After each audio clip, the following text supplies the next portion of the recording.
welcome a leader whose years of public service have been dedicated to the Filipino people.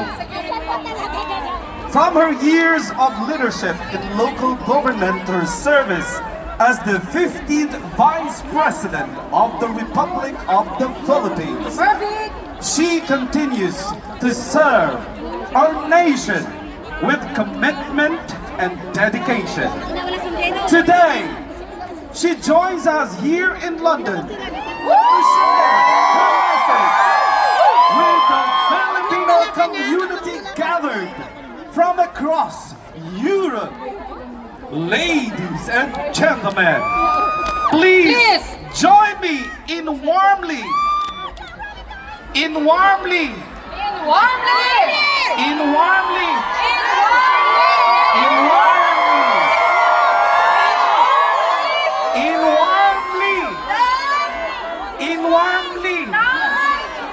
may sira ang plaka.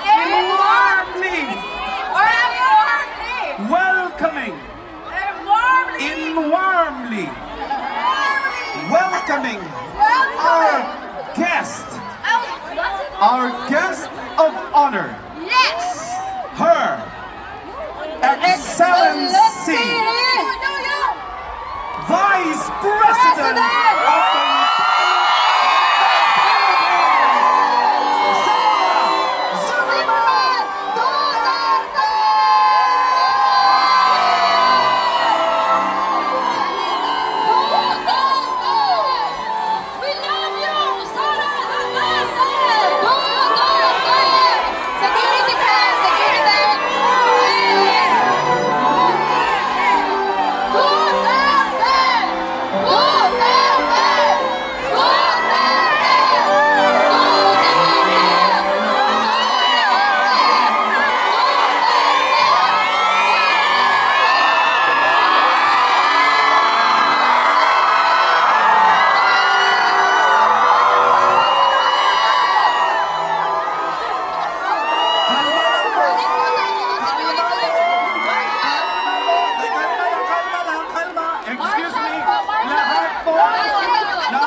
Excuse me. Hello. Kalma lamang po. Guys, wag na masyadong Okay, kalma lang. Anyway, di ba sabi ko kanina, lahat po ng mga Pilipino sa United Kingdom ay disiplinado. Disiplinado ang lahat ng mga Pilipino dito sa United Kingdom. Can we expect you to do that? Okay, then calm down, excuse me. Calm down. Yung pinractice natin kanina, Okay. Gusto niyo bang sumaya si VP Inday? Then, maging mahinahon po tayo isang masigabong palakpakan.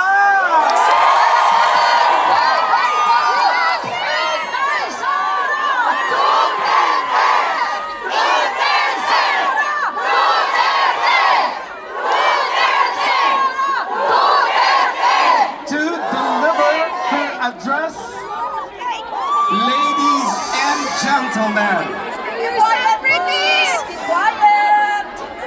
Gusto niyo bang tutuloy ang programa?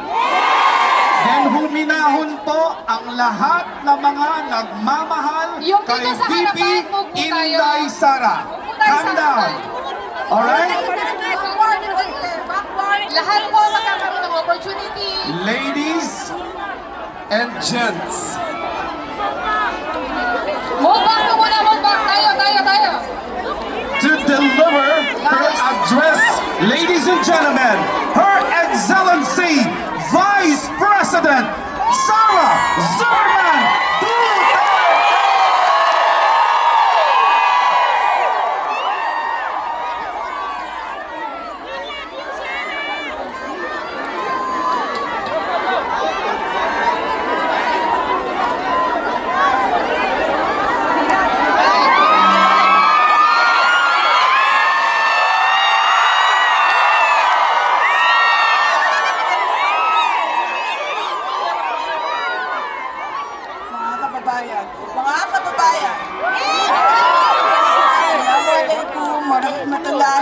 wabarakatuh. Magayaw, umayong adlaw kaninyong tanan. Naimbag na adlaw, kada kayo amin. Magandang araw sa inyong lahat. Meron lang po muna akong paalala para hindi tayo ma-excited at manggigil ngayong araw na ito. Kasi nakita ko, sobrang dami ng ating mga cellphone, camera, at iba't ibang pang-photo at video na gamit. Ibig sabihin, lahat gusto makakuha ng picture. Hindi, Sarah, wala na kaming pakialam sa message mo. Basta meron na. Kaya, binigay ng organizers para sa ating lahat mamaya ang photo opportunity ng lahat. Isa-isa. Kaya, hindi kailangan manggigil dahil habang merong nakapila para sa picture, ay gagawin natin mamaya.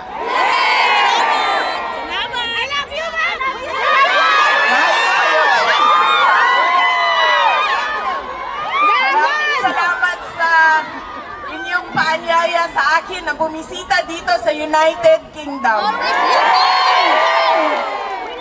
Ang susunod ko po ay yung unang ating pagdarasal at pakikiramay sa lahat ng mga kababayan natin doon sa Pilipinas na dumadaan sa hirap, may sakit, at mga biktima ng iba't ibang kalamidad na dumadaan taon-taon sa ating bayan. Tayo ay nakikiramay sa kanila. At kailangan ipaabot natin ang ating moral support, kundi man financial support sa lahat ng mga biktima ng sakuna sa ating bayan.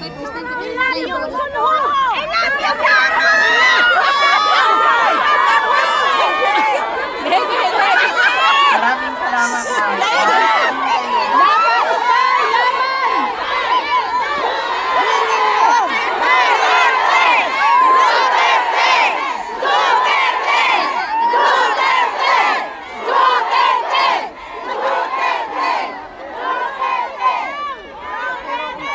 Unahin ko, mga pagpapasalamat.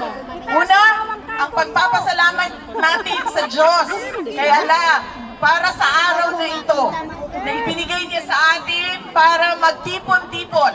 Malayo man tayo sa ating bayan. Ang iba sa atin hindi na nakauwi ng Pilipinas.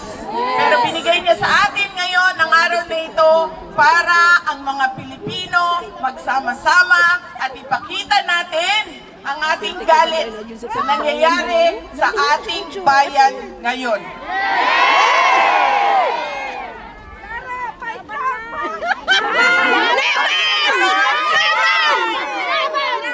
Pagpapasalamat ay syempre ang pagpapasalamat natin sa organizers natin at sa mga volunteers natin.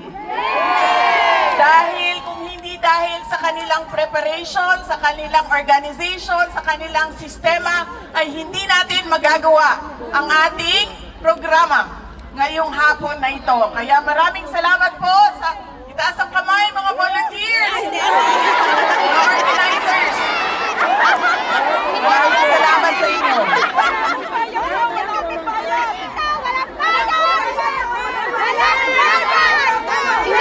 Lahat tayo, ma'am. Hindi ba yan?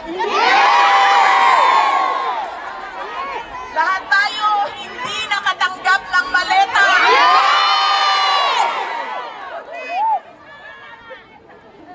Nagpapasalamat tayo, syempre, sa local government unit ng London at sa UK government dahil pinayagan nila tayo.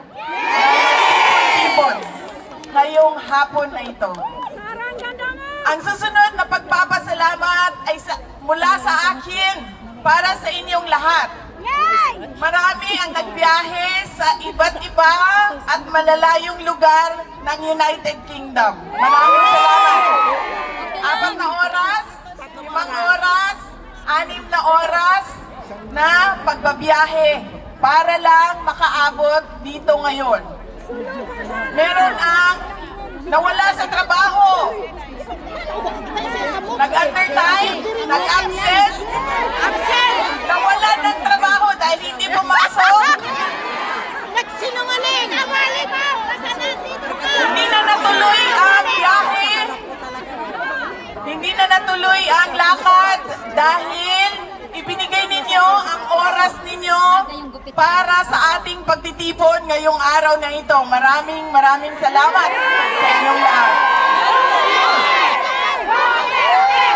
Duterte! Duterte!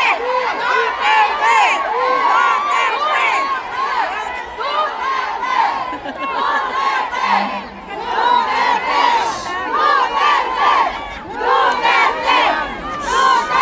Marami ang na-hurt, nasasaktan kapag sinabi na bayad sila, o bayaran sila, o binayaran sila para pumunta dito. Pero, babayaran ko kayo mamaya ng picture.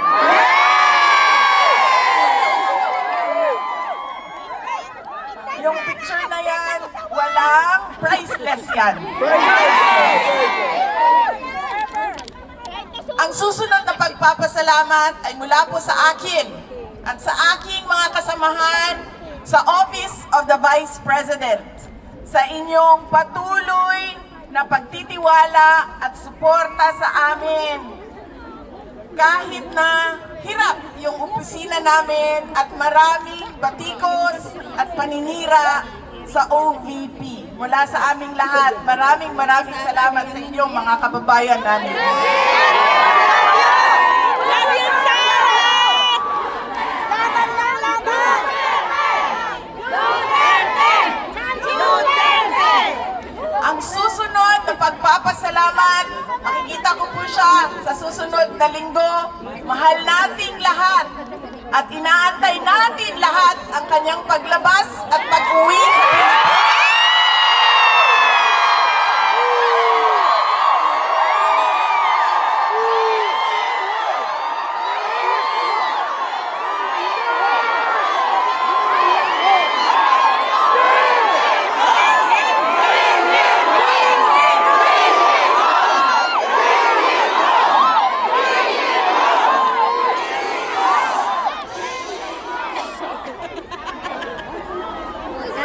Ang kinidnap ng gobyerno sa sarili niyang bayan. Lagi kapag kami ay nag-uusap, sinasabi niya na ipaabot sa inyong lahat ang kanyang pagpapasalamat, lalong-lalo na sa dasal ninyo na siya ay makabalik sa ating bayan. At ang kanyang pagpapasalamat sa patuloy ninyo na suporta sa kanya kahit hindi na siya Pangulo ng ating bayan. Dahil siya ang parating Pangulo ng ating mga puso. Pinapaabot niya lagi. Yes, ma'am. Hindi natin makakalimutan ang kanyang sakripisyo na ginawa para sa ating bayan. Napabot niyang pasalamat sa inyong lahat. We love you! Ang susunod na pagpapasalamat gikan sa amo ang pamilya. Ang pamilya Duterte. Dako kaayo mi og utang nga kabubuton kaninyong tanan mga kaigsuonan namo. Sa higayon na ginahatag ninyo kanamo nga makaserbisyo sa ato ang nasod. Napakalaki ng utang na loob namin sa inyo mga kababayan sa pagkakataon na ibinibigay ninyo sa amin na makapaglingkod sa ating bayan.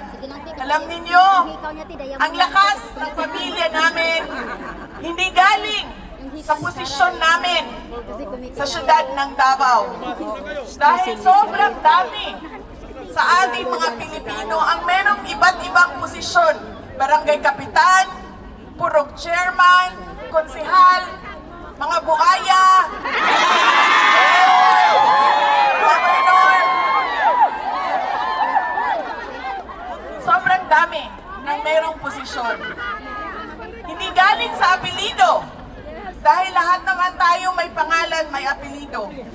Ang totoong lakas namin ay galing sa inyo. Nakikita ninyo ito? Ang pagtitipon natin ngayong hapon na ito ang lakas ng aming pamilya. Walang iwanan! Kaya nagpapasalamat kami sa inyong lahat dahil hindi ninyo kami iniiwan. Laban lang! Laban lang! Noong hindi pa Pangulo si President Duterte, nandiyan na yung suporta ninyo. Nung naging Pangulo siya, buong-buo ang suporta ng taong bayan. At ngayon, na walang-wala yung pamilya namin, ay nandyan pa rin kayo, mga kababayan namin. Maraming salamat sa inyong lahat. Daghang salamat kaninyong tanan. There you have it, ladies and gentlemen. The 15th Vice President of the Republic of the Philippines. Sir, pagpapasalamat pa lang yun. Sugod pa lang to.